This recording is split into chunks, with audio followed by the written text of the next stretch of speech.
At ito ay isang tunay na banta laban sa malayang mundo, laban sa Estados Unidos, mga bansang Europeo at siyempre Israel. Ito ay nalalapit na. At kung hindi nila ito gagawin ngayon, bukas ay kailangan natin magbayad ng mas malaking halaga. Sa loob ng 69 na taon, si Menashe Amir ang naging tinig ng Israel sa wikang Persian para sa Iran. Kasama ang mga Iranian na naninirahan sa bansa at sa buong mundo. Siya ang naging pinuno ng Persian desk ng Israel Broadcasting Authority. Siya ang naging tinig ng Khali Sel sa wikang Persian. Siya ang pangunahing analyst ng Iran dito sa Israel. At napakapalad ko na makasama siya ngayon sa Quad interviews. Maligayang pagdating, Menash. Maligayang pagdating sa iyo at sa iyong mga manonood. Masaya ako na inimbitahan mo ako. Sa totoo lang, wala akong maisip na mas angkop o may mas maraming karanasan at kaalaman tungkol sa Iran kaysa sa iyo. Ikaw talaga ang taong nakakaunawa sa kultura, sa mga tao, at sa kalagayang pampulitika. Kaya gusto kong simulan sa pagtatanong sa iyo, Menash, paano tayo napunta sa ganitong sitwasyon? Malaking papuri ito para sa akin. Salamat. Napunta tayo rito dahil mga 47 taon na ang nakalipas. Isang panatikong Islamikong Shiite na rehimen ang sumakop sa pamahalaan, ang namuno sa Iran, na nangakong magdadala ng kalayaan, pagkakapantay-pantay, magandang buhay at lahat ng positibong bagay. Pero nang sila na ang namuno sa Iran, nagsimula silang magbago ng tuluyan. At sinabi nila na hindi namin ginawa ang revolusyon para sa kaligtasan at kabutihan ng mga Iranian. Ginawa namin ito para sa Islam. Sinusubukan naming linangin, linisin ang kaluwalhatian ng Islam. At ang Iran ay isang malaking bansa. Ang Iran ay mayamang bansa. Ang Iran ay napakapopulado, kaya gusto nilang gamitin ang lahat ng katangiang ito para makamit ang kanilang layunin, na mapangibabawan ang Islamikong mundo at maging mga pinuno ng Islam. Sila ay mga Shiite. At sa katunayan, ang laban ay laban sa mga Sunni. Ano mga Sunni? Sila ang 90% ng mga Muslim sa buong mundo. At para maabot ang layuning ito, isa sa mga target nila ay lipulin ang Israel. Meron akong 2 tanong. Kaya ang sinasabi mo ay pumasok sila na nagpapanggap bilang isang uri ng sosyalista-komunistang kilusan na magdadala ng higit na pagkakapantay-pantay at kasaganaan sa mga tao. Iyon ba ang ibig mong sabihin? At pagkatapos, ang mga layunin nila ay ang Islamisasyon ng bansa, ng mundo. Pero ang labanan ay laban sa lahat ng dominasyon sa mga Sunni. Tama.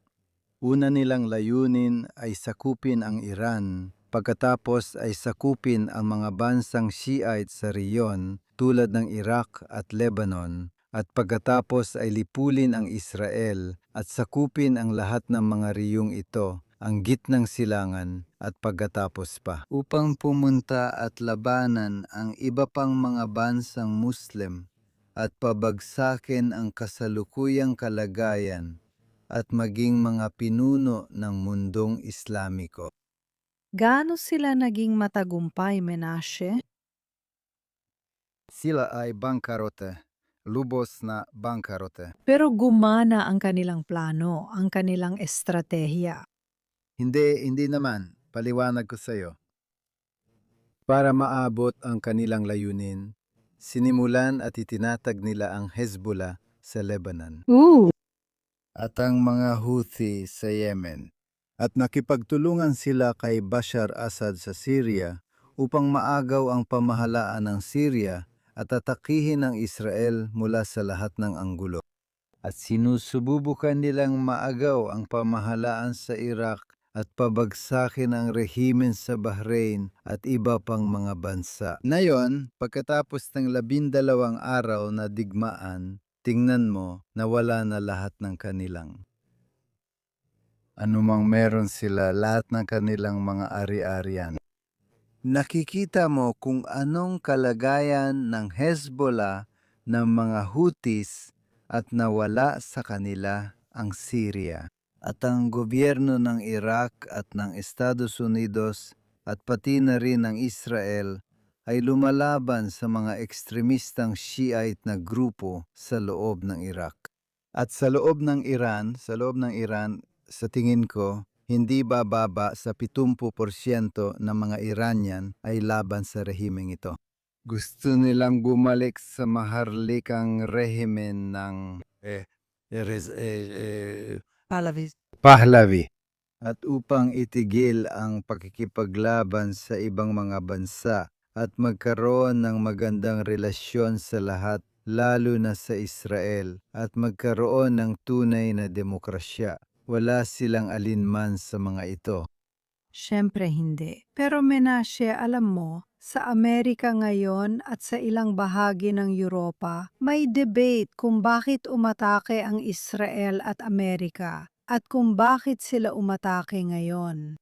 At ang pinagdedebatehan ay, may banta ba sa kanluraning mundo? At ito ba ay napipinto na? Anong masasabi mo o maibabahagi mo tungkol dito? Ito ay napipinto na, at ito ay isang tunay na banta laban sa malayang mundo, laban sa Estados Unidos, mga bansang Europeo, at siyempre, Israel. At lahat ng mga pamahalaan sa riyon ng Gitnang Silangan at riyon ng Persian Gulf.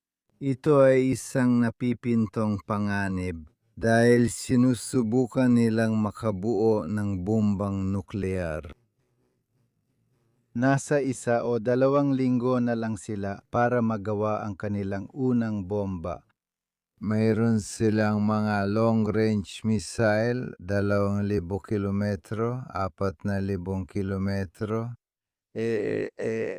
Maari nilang atakihin ang mga bansa sa Europa. Inaatake na nila ngayon ang mga bansang Arabo na may langis. Nagpakawala na sila ng daan-daang mga misil laban sa Israel.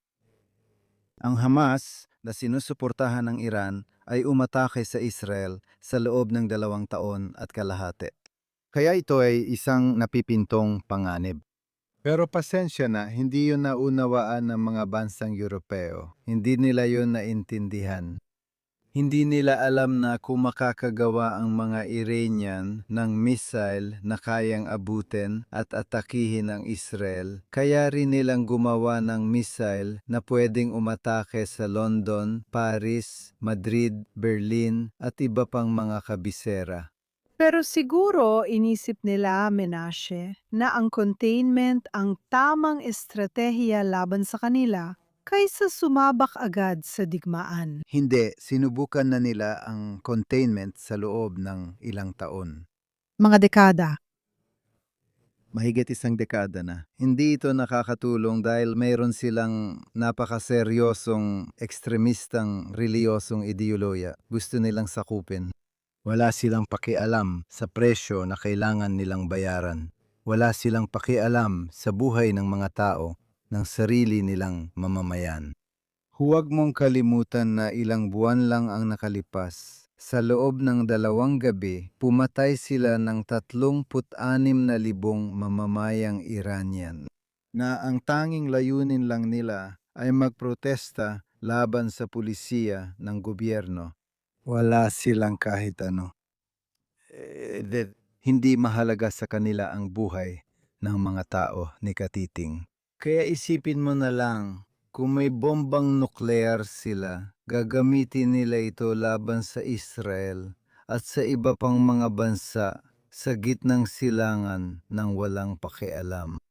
At ngayon, kahit ngayon, tinan mo ang Iran na palaging napapalipad ng mga missile laban sa mga bansang Arabo, ang kanilang mga kapitbahay. Oo. At sa tingin ko, kahapon ay naging wake-up call para sa maraming tao dahil nagpadala sila ng missile na umabot sa Indian Ocean. Diego Garcia. Biglang nagising ang mga Europeo at sinabi, Kung kaya nitong umabot doon, kaya rin nitong umabot sa atin. Pero Menashe, ano nga ba ang naabot natin noong nakaraang taon sa 12 araw na digmaan kung kailangan din naman pala nating bumalik agad? Hindi naman talaga planado na maging 12 araw lang iyon.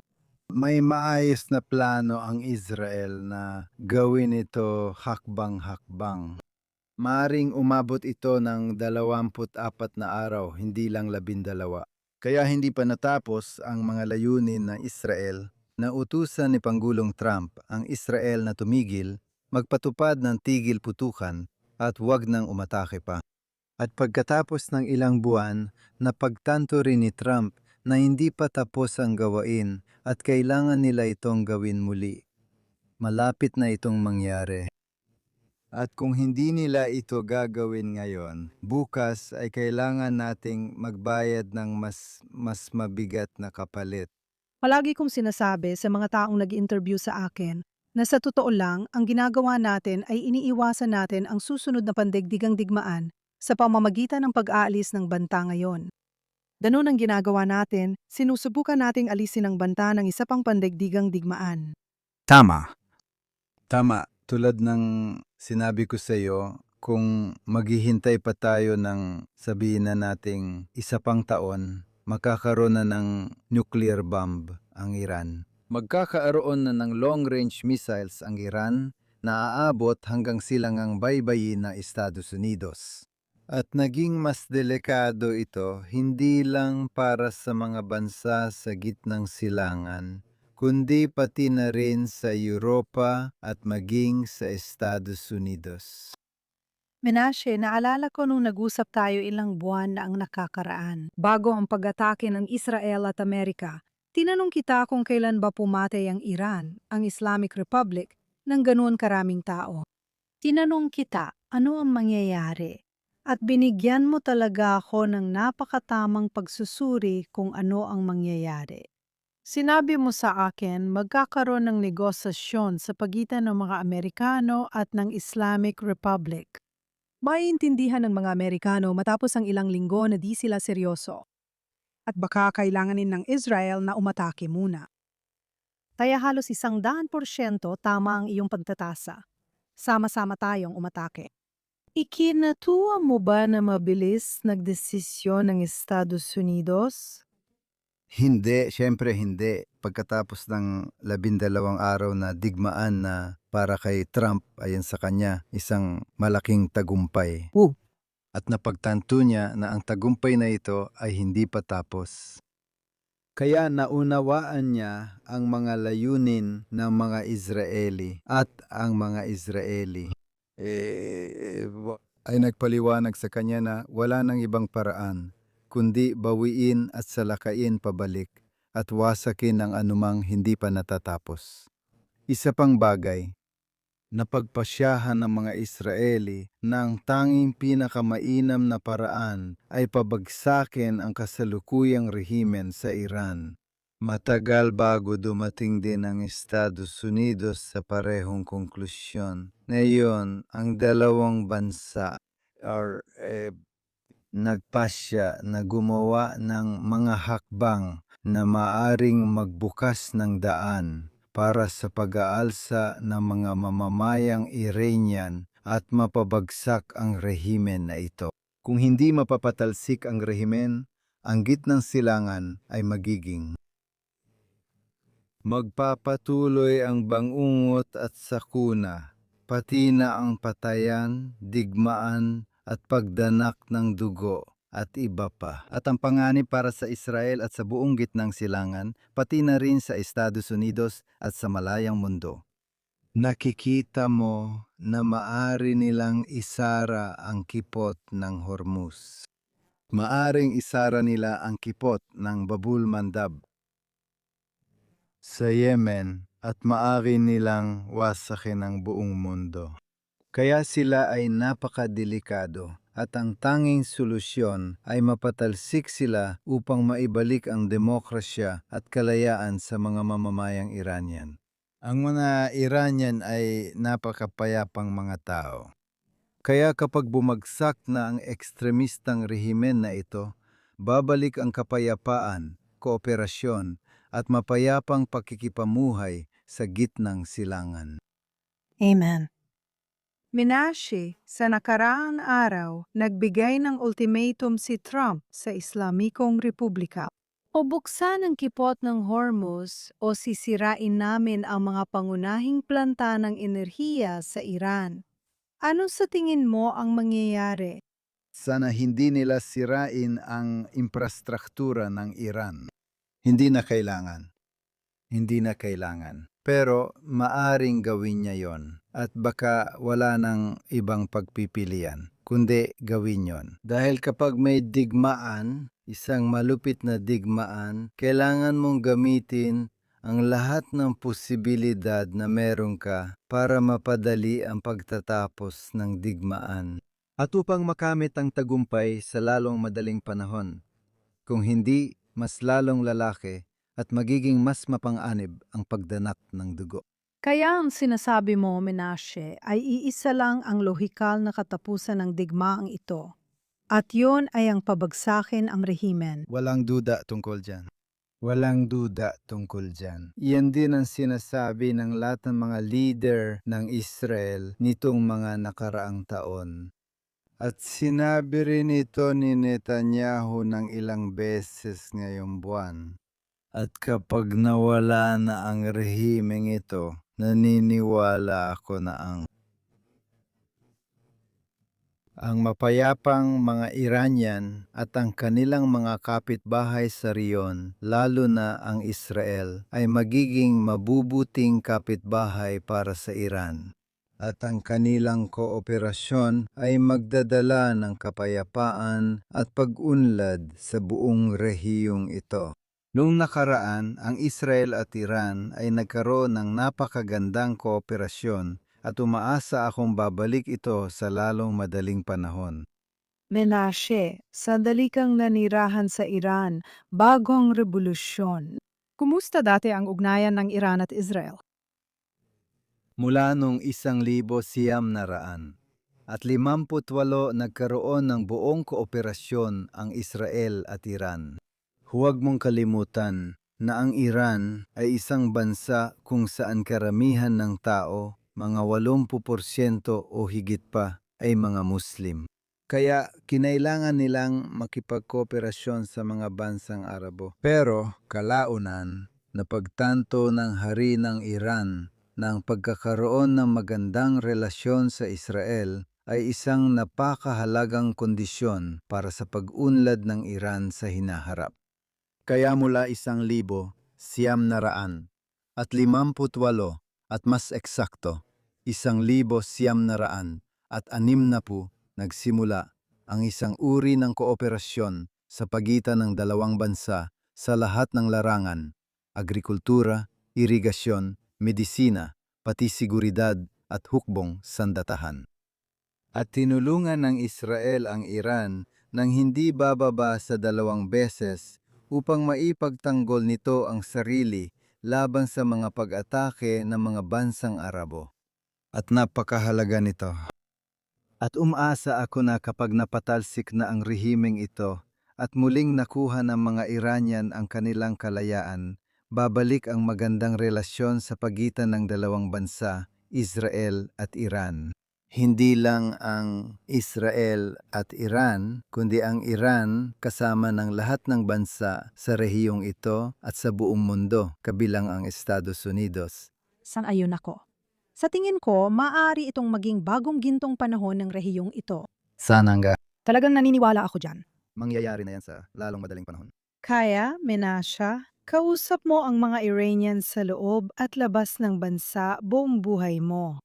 Araw-araw. Araw-araw kang nagla-live sa iyong YouTube channel, nagbo-broadcast ka at ipinapaliwanag mo ang Israel sa mga Iranian at nakakatanggap ka ng mga mensahe mula sa kanila. Ano ang sinasabi nila sa'yo?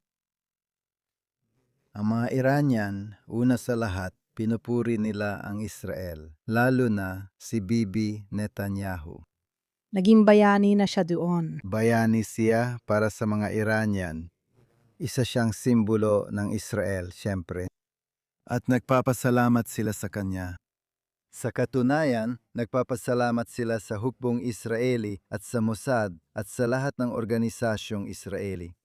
At nananawagan din sila na mas maganda ang pagbabalik sa gintong panahon sa pagitan ng dalawang bansa. At darating yon, sigurado akong darating yon.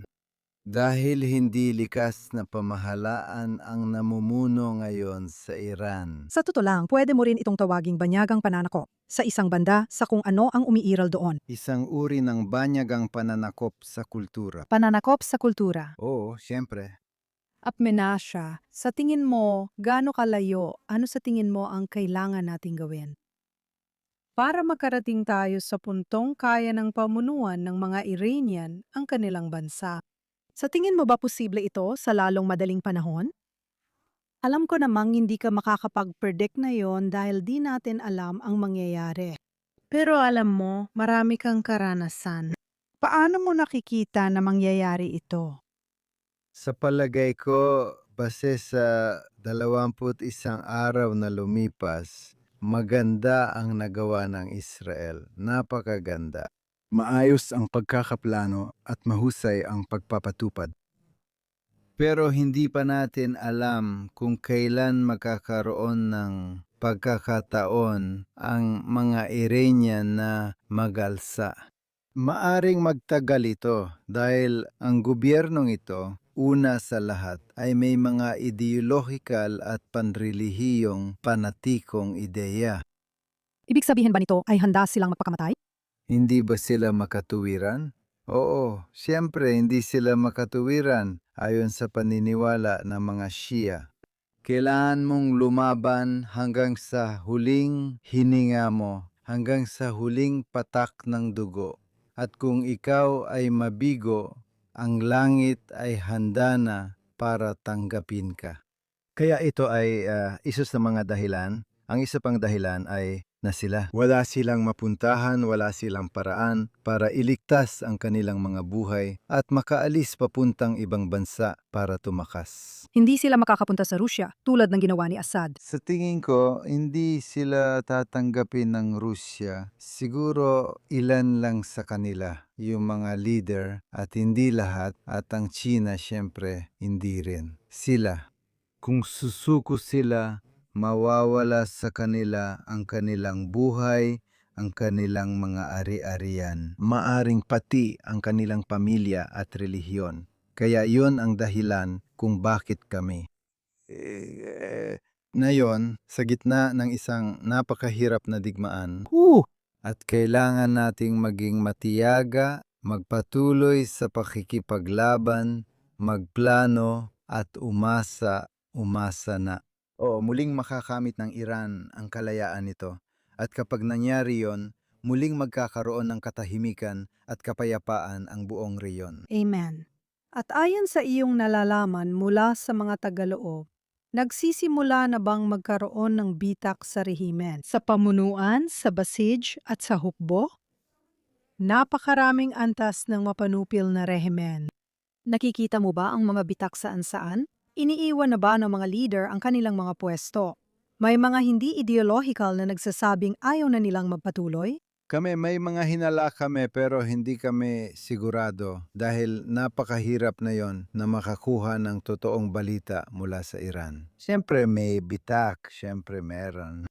Pero sa ngayon, ang mga ekstremista pa rin ang namumuno, nagdedesisyon, nagpaplano, at nakikipaglaban. At ayaw nilang umalis at lumayo.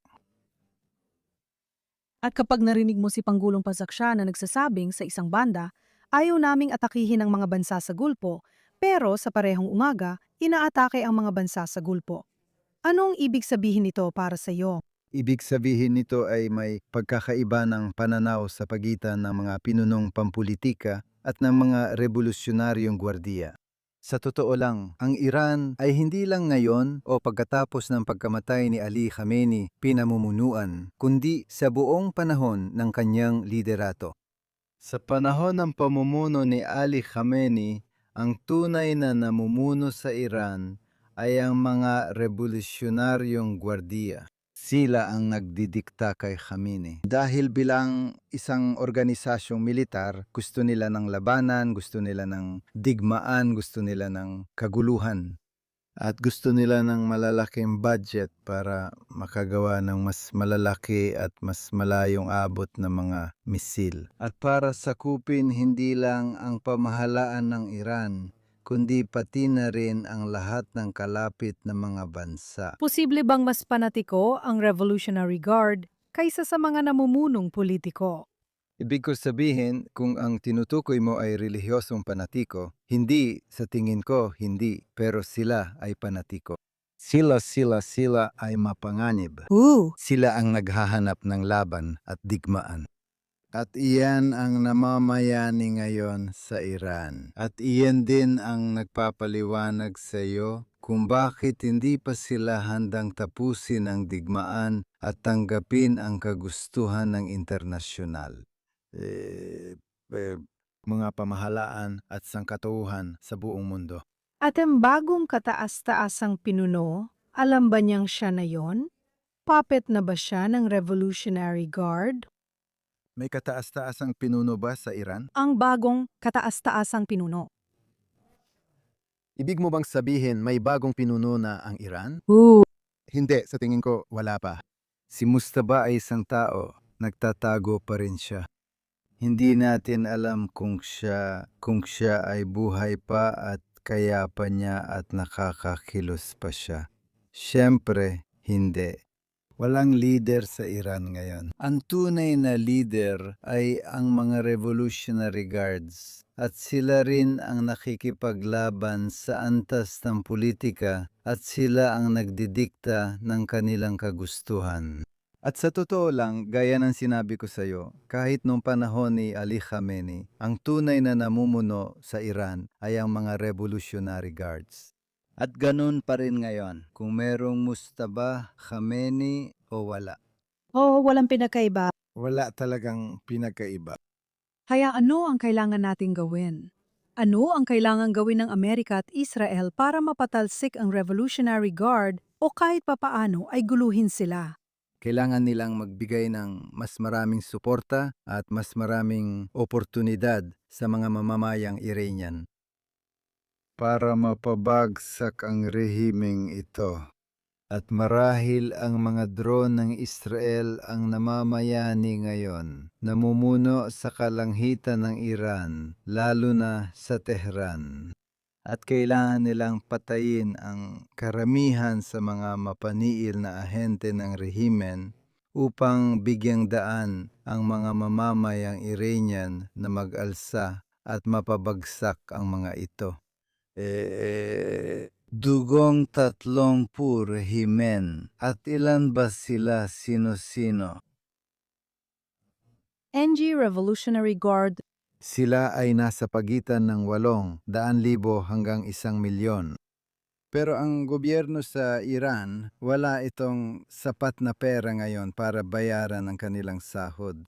Sa tingin mo ba babagsak ito kapag di na nila natatanggap ang sahod nila? Isa yan sa mga dahilan, pero isa lang yan sa mga salik para mangyari yon.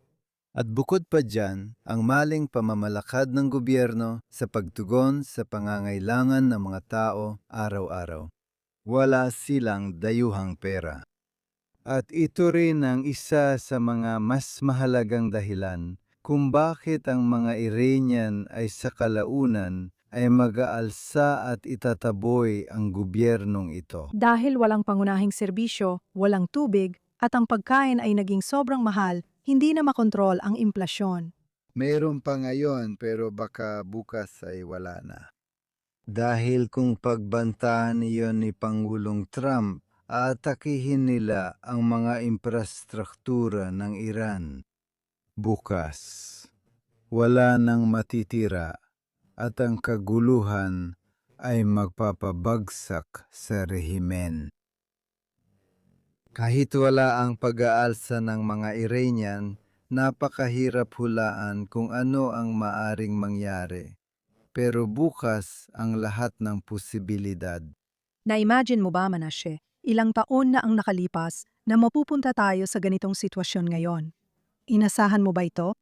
Siyempre, walang duda dahil kakaiba at artipisyal ang rehimen sa Iran. Ang mga Iranian ay may kultura. Sila ay bukas ang isipan, at mahal nila ang kanluraning sibilisasyon, ang kalayaan, ang kultura, ang musika at lahat ng bagay. At ang mga Iranian ay nais magkaroon ng isang makabagong bansa Sa tingin ko, gusto rin nila ng demokrasya. at isang makabagong bansa sa lahat ng aspeto. Pero dumating si Khomeini at sinubukan niyang ibalik ang Iran sa 1,400 taon na ang nakalipas, pero hindi siya nagtagumpay doon. At ano ang kanilang ideolohiya? Kaya ang ibig kong sabihin, bakit sila naglaan ng napakaraming puhunan para sa pagkawasak ng Israel? Gusto nilang maging mga pinunong Shia ng mundong Muslim. Gusto nilang kontrolin ang mga Sunni. Sige, bakit Israel?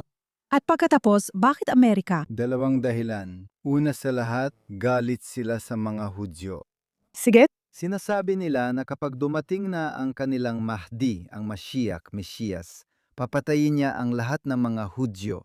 iyan ang unang gagawin ng Mesyas. Iyan ang kanilang paniniwala. Sige, Kaya para sa kanila, walang karapatan ang Israel na umiral dahil sa isang dahilan. Ang isa pang dahilan ay ang lupaing ito ay lupa ng mga Muslim at hindi pinapayagan ang mga Hudyo na manirahan dito. Ang praktikal na dahilan ay gusto naming mga Muslim Shiite na kami ang maging mga pinuno, ang tunay na pinuno ng mundo ng Islam. Kami ay 10% ng mundo ng Islam, ngunit inaangkin namin na ang pamumuno ay para sa amin. Paano namin mapatutunayan yon? Kaya sinabi ni Khomeini, nakikita ninyo, lahat ng bansang Islam ay nakalimot na sa usaping Palestino, pero kami lang ang tanging bansa, ang tanging tunay na Muslim na patuloy na lumalaban para sa kapakanan ng mga Palestino. Binigyan namin sila ng pera at binigyan namin sila ng armas, kaya kami ang tunay na pinuno ng mundo ng Islam. kaya ginagamit nilang adikaing Palestino para itatag ang kanilang sarili bilang mga pinuno ng mundo ng Muslim. Gaya niya, kahit na ang mga Palestino, oo. At ano ang problema sa Amerika? Para sa akin, mas gusto kong tawagin itong kanluraning mundo kaysa Amerika. Ang kaluraning mundo ay kinakatawan ng Amerika. Tama. Hindi nila ginawa, hindi nila pinansin, hindi nila naintindihan. Sinabi ko sa iyo tungkol sa pagkikita ko sa Austrianong embahador na pupunta sana sa Tehran. At nung nasa Vienna ako, hiniling nila sa akin na makipagkita sa embahador at bigyan siya ng kaunting impormasyon tungkol sa Iran. At sa pagpupulong na yon, sinabi ko sa kanya na ang Iran ay gumawa ng isang misil na tinatawag na Shahab-3 na umaabot hanggang Israel. Balak nilang gawin ang Shahab-4 para atakihin ang mga bansang Europeo. At binalak nila ang Shahab-5 para maabot ang silangang baybayin ng Estados Unidos. At pinagtawanan niya ako. Ano ang sinabi niya? Tumawa siya. Sa isang banda, hindi siya naniniwala sa mga kalokohan. Hindi sila naniwala na maaring maging ganon kapanganib ang Iran, kahit pa sa pagbabanta sa Europa at Estados Unidos. Pero sa ngayon, unti-unti na silang nagigising at naunawaan kung gaano kapanganib ang rehimeng ito. Pero hanggang ngayon, hindi pa rin sila handang makipaglaban sa isang totoong digmaan laban sa rehimen sa Iran. Duwag ba sila? Hindi ko alam. Una sa lahat, mahina sila. Wala silang totoong hukbo at mas gusto nila ang makipagnegosyo sa Iran kaysa makipaglaban. At hindi pa rin nila napagtatanto ang nalalapit na panganib mula sa rehimen ng Iran. Ikaw ba'y nagulat, Menasha? na hindi tumulong ang Russia at China sa Iran?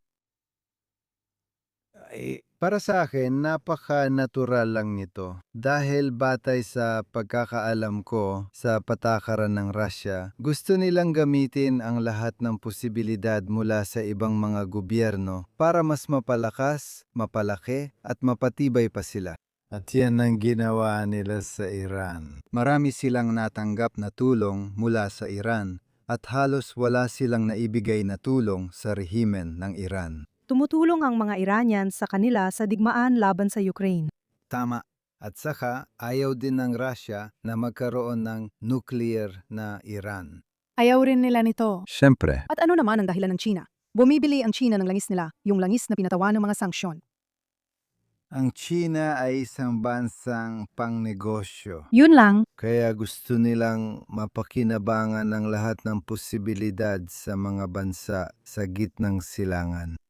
Kailangan ng mga Chino ng malaking dami ng mga mineral Enerhiya at mga mineral. at enerhiya, at ito ay nasa gitnang silangan. Makikipagnegosyo sila kahit kanino, wala silang pakialam. Exact. Pero hindi nila ililigtas ang demonyo.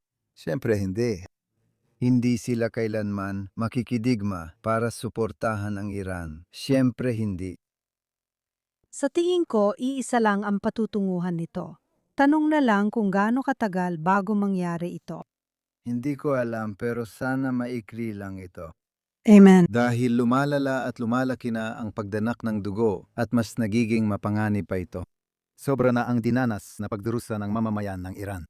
Lahat ng tao sa rehiyon, mga bansang Arabo, Israel, at pati na rin ang mga mamamayan ng Estados Unidos na gumastos ng malaking halaga ng pera at pagsisikap para pabagsakin ang rehimeng ito. Sana dumating na yon agad. Amen.